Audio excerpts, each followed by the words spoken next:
Big smiles from Ed Miliband, but here may be an even bigger smile.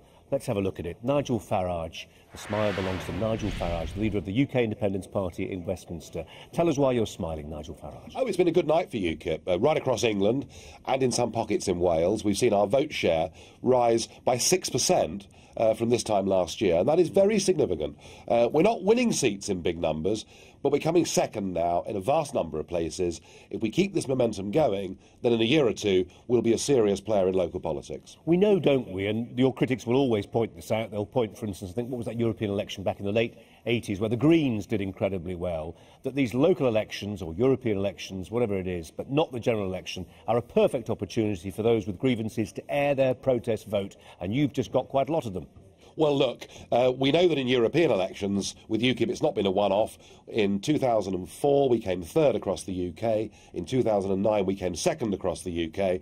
But what's happening in local elections and in general elections is that each time we have an election, the UKIP share of the vote goes up, and our party has changed. In the early days, we were about the question of who governs Britain. Now we're about how should Britain be governed. We've developed a full manifesto, and increasingly people who are Tories and Labour too find that we're the only party really prepared to stand up and put the interests of Britain first. If the Tories, come the next election, were prepared to put the referendum question in their manifesto, they, in one fell swoop, would pretty much remove your unique selling proposition, wouldn't they? You would be absolutely decimated by that. Well, there's more to UKIP than just the European question, important though that is, because 75% of our laws, of course, are made in Brussels now. But we're the party saying, let's stop the open border to the whole of Eastern Europe and let's control immigration. We're the party saying that green taxes and building wind turbines all over the country is complete madness. We're the party saying, let's give every child in this country the opportunity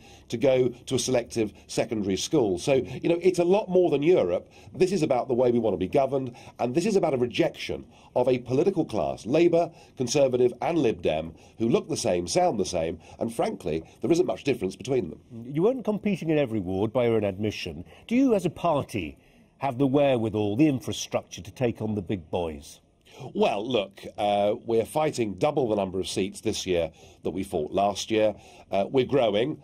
Do we right now have the infrastructure to take on the big boys? No, but we are growing rapidly, and I think when people out there see just how solidly we've performed right across the country, I think that means more people leaving the old parties and coming and joining us. OK. Nigel Farage, thanks very much indeed for your thoughts this morning. UKIP having a very good night overnight. 14% of the poll going to